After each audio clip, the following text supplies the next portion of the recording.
Aujourd'hui, nous allons nous occuper du capot, qui sera entièrement recouvert de bois naturel. Non, ce n'est pas un film, c'est du noyer américain naturel, beaucoup de complications et d'expérimentation. Mais au final, nous avons atteint le résultat souhaité. Bon visionnage. Pour recouvrir le capot de bois, il faut d'abord le fabriquer. Nous allons le faire en fibre de verre. Pour cela, André frotte le moule avec de la cire, ici. Il faut connaître les nuances. D'abord, il faut appliquer la cire uniformément, jusqu'à un état comme ça, puis l'étaler jusqu'à ce que les traces que vous voyez à l'écran disparaissent. Et le capot, soit dit en passant, vient d'une BMW de la carrosserie E30, qui est déjà considérée comme un classique.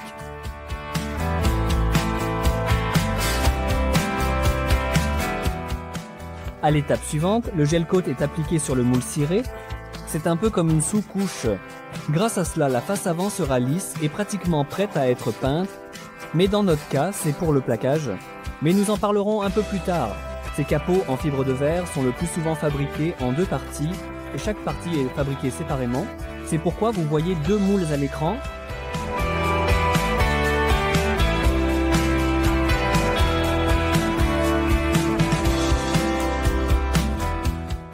À l'étape suivante, lorsque le gel coat est sec, nous préparons la résine polyester.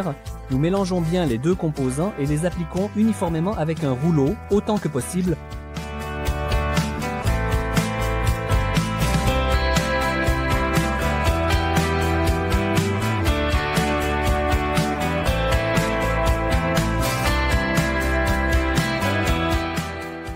Ensuite, nous plaçons le mat de verre et nous l'imprégnons bien avec la même résine polyester. C'est bien cette couche qui donnera de la rigidité à la structure, car les fibres sont imprégnées de résine et durcissent après séchage. On obtient une structure très solide et légère. C'est pourquoi de telles pièces sont utilisées dans le tuning, quand il faut alléger la carrosserie, et un tel capot ne rouillera jamais.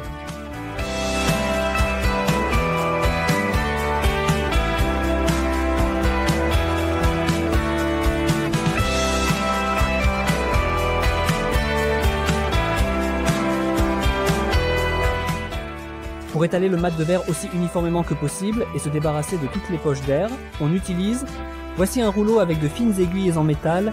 Ainsi, nous appliquons deux couches de mat de verre avec une densité de 151 et 452 grammes par mètre carré. Cette densité parle de grammes par mètre carré. Ensuite, nous passons à la deuxième composante. Pour cela, nous ajoutons de l'aérosile à la résine. Grâce à cela, la résine devient plus épaisse. Et maintenant, nous appliquons sur les futures nervures de rigidité. Ici, c'est le même principe, gel coat, résine et mat de verre.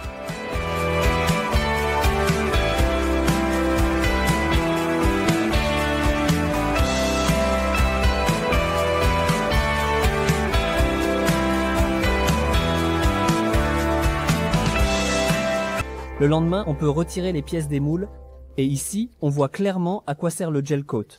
Au final, la surface est pratiquement parfaite. Bien sûr, si le moule est initialement parfait, car ce mélange fera une copie exacte de votre surface, ainsi que tous les défauts, s'il y en a. Mais, comme vous pouvez le voir, le moule d'André est sans défaut.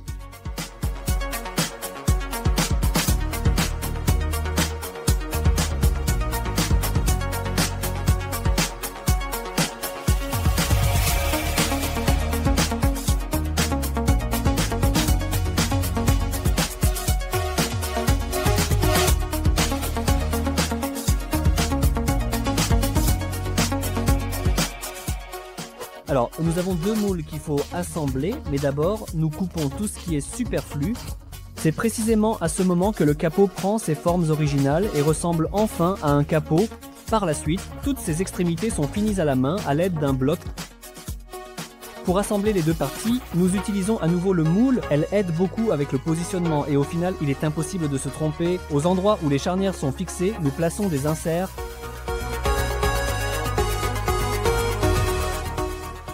Pour assembler les deux pièces du capot, nous allons utiliser un mastic. C'est un mélange spécial conçu précisément pour ces objectifs, un peu comme de la colle. Et voici un petit astuce.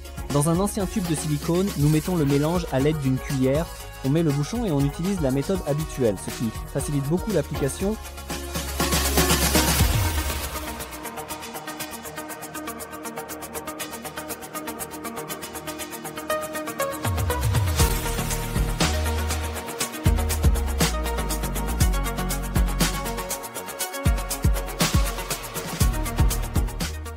Et quand le mastic est appliqué tout autour, nous assemblons les deux matrices et les serrons ensemble avec des boulons.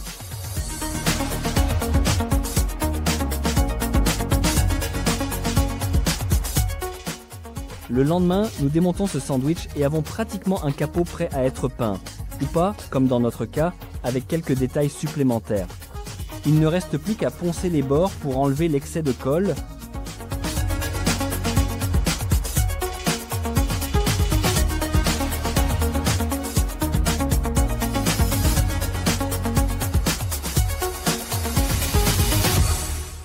Il faut comprendre que notre principale tâche n'est pas de fabriquer un capot, mais de le revêtir de bois naturel. C'est pourquoi je me retrouve à 300 km de chez moi pour choisir personnellement quelques bandes de plaquage. C'est vraiment important car chaque feuille est unique et diffère beaucoup des autres. J'ai longtemps cherché l'option qui convenait et finalement, je me suis arrêté sur le noyer américain. J'ai réussi à choisir des échantillons avec un motif très grand et expressif, ce que je voulais au départ. En gros, je n'ai pas perdu ma journée sur la route. Et André a déjà passé plusieurs jours sur ce projet et a même réussi à se casser un doigt. D'ailleurs, c'est très intéressant, il en parlait sur son Instagram. Maintenant, nous devons créer le panneau qui couvrira complètement la surface du capot. C'est pourquoi André colle les feuilles entre elles.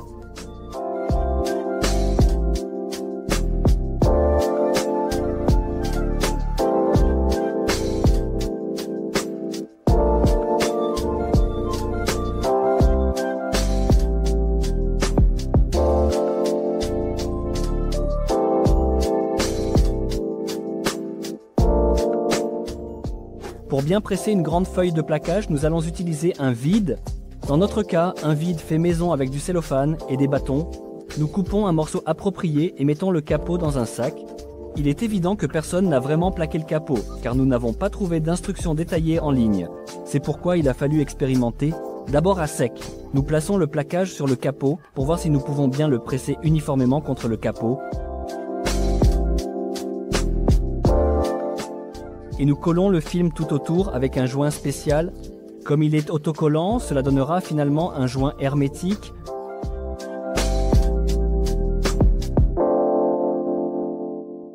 Nous mettons un tuyau à l'intérieur avec lequel nous allons aspirer l'air. Nous la connectons au compresseur du réfrigérateur et nous démarrons.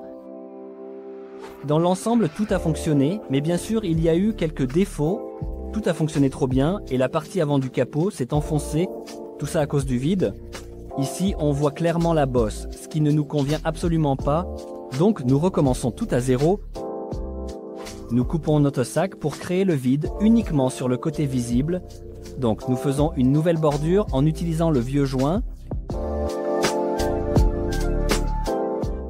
Nous testons à nouveau à sec et comme vous pouvez le voir, tout va bien maintenant. Donc, on peut faire la même chose, mais cette fois avec de la colle.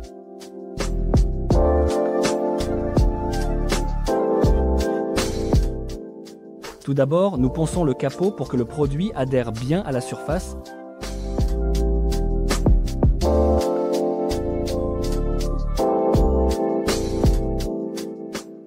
Après cela, nous remontons le sarcophage.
Tess, nous avons pris une feuille de plaquage plus petite que le capot. C'était fait pour plus de commodité, il ne reste qu'à ajouter quelques bandes supplémentaires.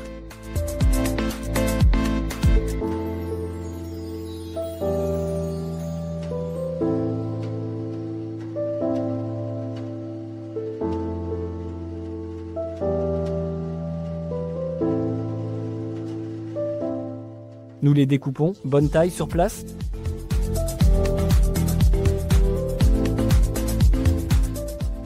Nous avons décidé de coller le plaquage au capot avec de la résine polyester, qui sèche rapidement. C'est celle-ci que nous mélangeons.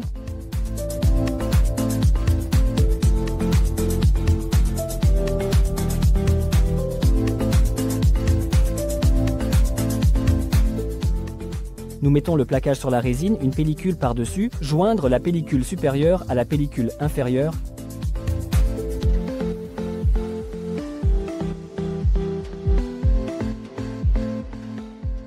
Comme vous pouvez le voir, tout a bien fonctionné. La pellicule presse le plaquage sur toute la surface, tandis qu'Andrei vérifie et aide avec ses mains dans les zones courbées.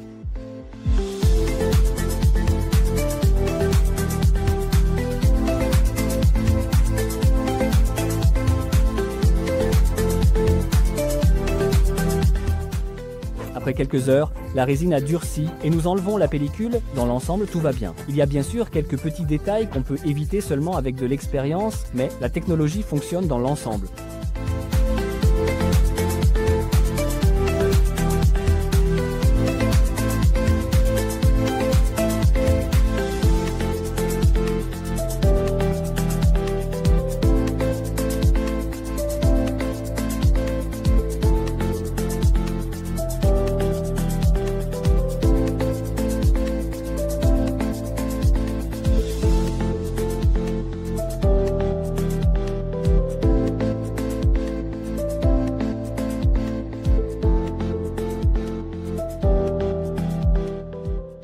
À l'étape suivante, nous ponçons la résine en excès. Après cela, on peut passer à la finition.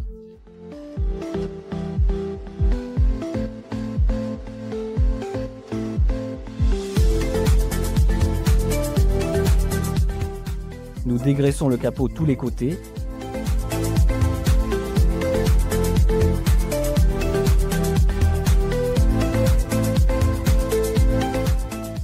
Et la partie intérieure a été décidée d'être peinte en noir, une couleur universelle.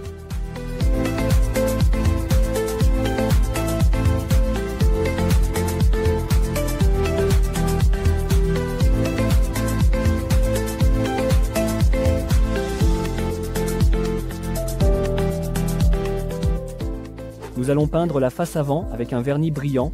Nous le colorons pour mieux mettre en valeur le bois et lui donner une teinte.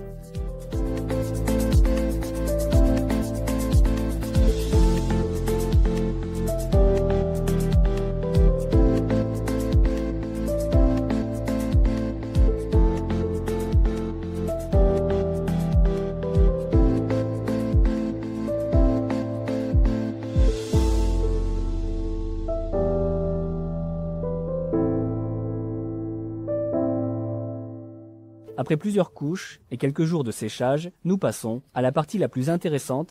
Nous allons à un endroit où il y a beaucoup de BMW en carrosserie E30 pour essayer le capot. Je rappelle que la rubrique hauteur sur la chaîne est un format expérimental et son avenir dépend uniquement de vous. Nous avons de grands projets en perspective, donc nous vous demandons de bien vouloir aider à la diffusion de cette vidéo, un like, un partage et quelques commentaires. Discutons dans les commentaires. Bonne chance avec votre projet!